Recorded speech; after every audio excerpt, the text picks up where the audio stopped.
WJC family, it is time for our weekly Torah Talk. This week in Shul, we will be reading Parshat Yitro, the parsha that famously contains the revelation at Mount Sinai and the deliverance, the reception of the Aseret HaDibrot, the 10 utterances, popularly known as the 10 Commandments. But the parsha is called Yitro, one of a handful of parshas that's actually named after a character. This character of Yitro is very important. In particular, what I want to look at today is the opening of our portion where Yitro basically comes in, criticizes his son-in-law, tells him he's doing everything all wrong, and somehow his advice is received very well. Moshe is able to hear him and to do what he says. So many things seem peculiar about that story. First of all, Yitro is his father-in-law. We don't always take advice well from our in-laws. That's a trope, you might say, in stories, and something that's true in many families. More importantly, Moshe is, he's a gadol now. He's bested along with the help of God and Aaron and Miriam. He's bested the most powerful king in the world. He is a superpower. He's brought Egypt low. He's come across the Red Sea. And Yitro shows up having heard this, knowing how great and powerful Moses is now. And we're told he gets a wonderful reception. He declares that the God of Moses is the best of all the gods, the most powerful of all the gods. And then they settle down to talk. In the morning, Moses is judging cases, and he's the only judge. And the line goes, around the block, as we would say, around the tents for miles, because everyone's trying to figure out they were slaves. They had no rights. They had no property. Now, all of a sudden, they have to put together a society. And Yitro comes to Moses. He says, listen, son, you're doing this wrong.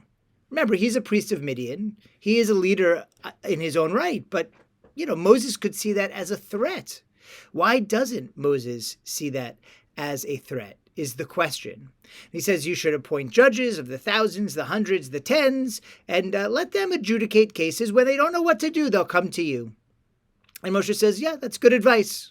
I'll do it. Now, whatever Yitro did right is something we would like to know, right? Because delivering criticism is one of the hardest things to do. Giving advice and having it be received is an incredibly difficult thing. It is something that we are, in fact, mandated to do by Torah. We're taught that by Rambam, by Maimonides, and others, that delivering tochacha is important. If you see someone doing something wrong, we are supposed to correct them. Tochacha, rebuke.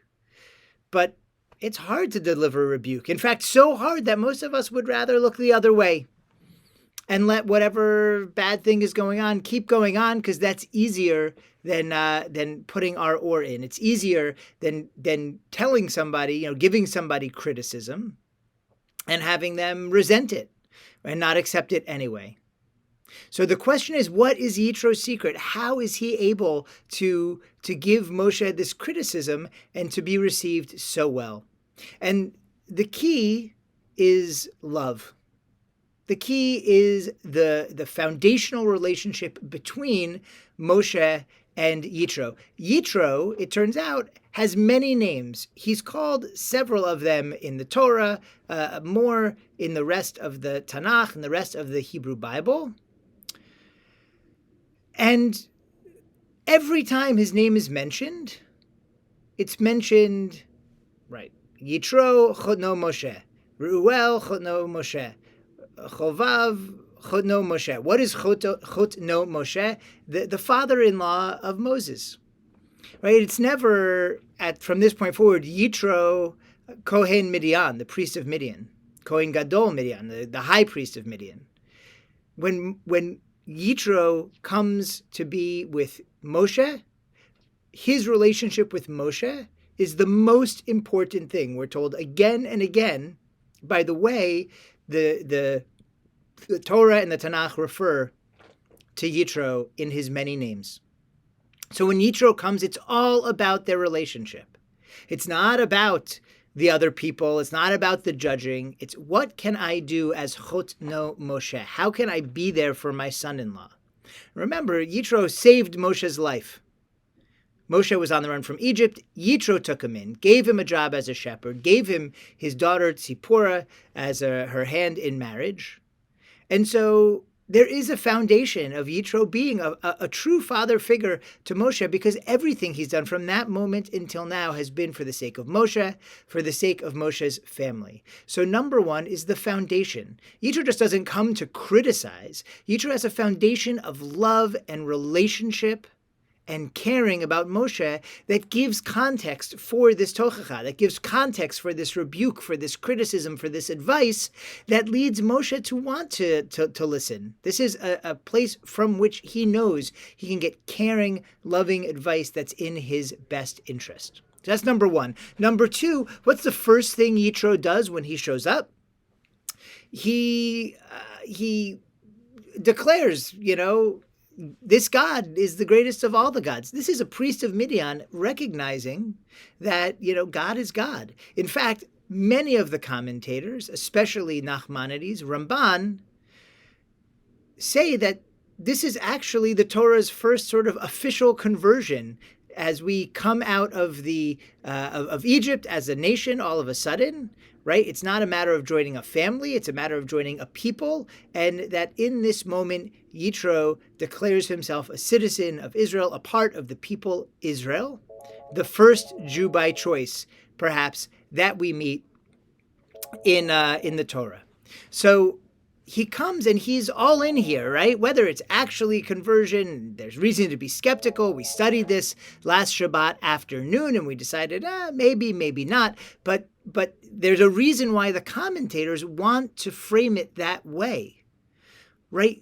Yitro comes to be part of Moshe's life, whether he's officially an Israelite and a Jew or whether he's not, doesn't really make the difference. What makes the difference is he's there for Moshe. He's there for his son-in-law. He's there to be part of Moshe's great project.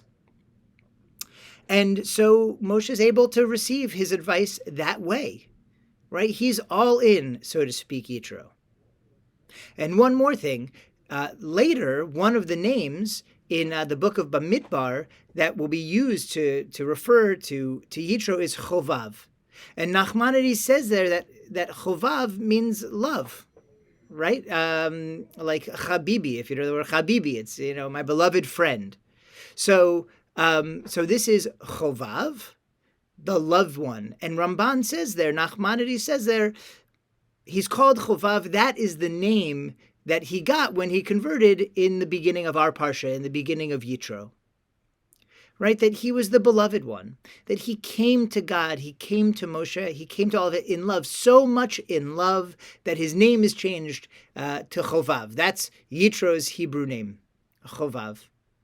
So the lesson is clear, right? Judaism wants us to put our oar in. It wants us to stick our nose in other people's business. It wants us to help them. And we see that they're struggling. They're doing something, they could be doing it better, that they're doing something just plain wrong.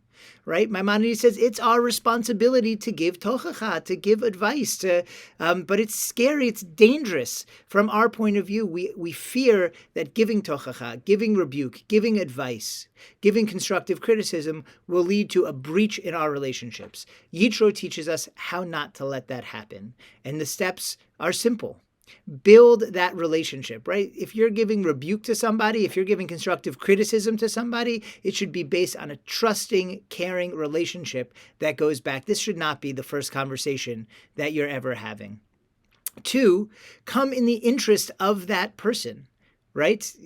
Come not to give rebuke because you're annoyed. Come not to give rebuke on behalf of other people, but because you care about the person whom you're correcting. And that care and that love will come through. 3, care about the project, right? Yitro comes and he's all in. He maybe even, becomes a Jew by choice because he cares that much about his son-in-law, that much about the project at hand. If we're going to give constructive criticism, if we're going to give advice, we need to care that much about the success of the project, the success of the person as well. And lastly, Yitro has a lot of names. Reuel, which maybe could have something to do with friend, but most importantly, Chovav, which is love.